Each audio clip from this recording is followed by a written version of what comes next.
नमस्कार। आज वंचित बहुजन आघाडीने नाशिक येथे करण गायकर यांना उमेदवारी जाहीर केली आहे।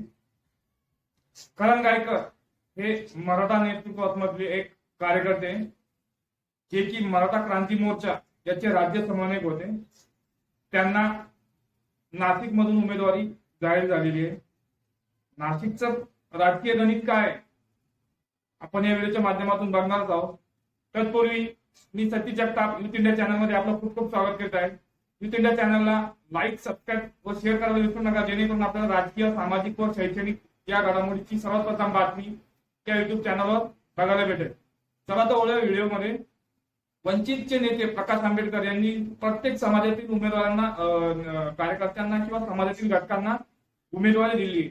हे सोशल इंजिनिअरिंग ते महाराष्ट्रामध्ये महाराष्ट्राच्या लोकसभेच्या राजकारणामध्ये ते करताना दिसत आहे। छोटे छोटे जे समूह आहे, छोटे छोटे जे सामाजिक घटक आहेत, त्यांना पण या राजकीय आखाड्यात उतरून त्यांना उमेदवारी जाहीर केलेली आहे। तर आपण हे सोशल इंजिनिअरिंग काय वर्क करणार आहे येत्या काळात समजणारच, आपल्याला जून महिन्यामध्ये आपल्याला समजणारच हे रिझल्ट आल्यावर। तत्पूर्वी आपण नाशिकचे बघू। नाशिकचे उमेदवार करण गायकर हे एक मराठा उमेदवार त्यांनी नाशिकमध्ये उतरवले आहे। तर नाशिकचं आपण एक चित्र बघूया।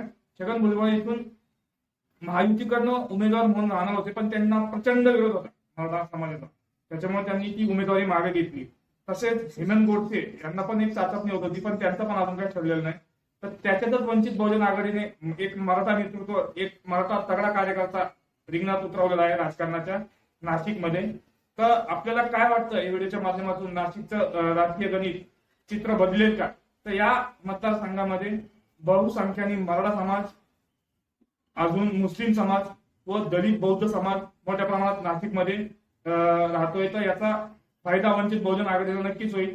करण गायकर हे नाशिक मधून निवडून येतील किंवा मग राजकीय गणित अजून काय बदल घेणार हे त्या काळातच ठरणार आहे। तरी आपल्याला कमेंटच्या माध्यमातून आपल्याला काय वाटतं आपण जरूर नमूद करावे। धन्यवाद।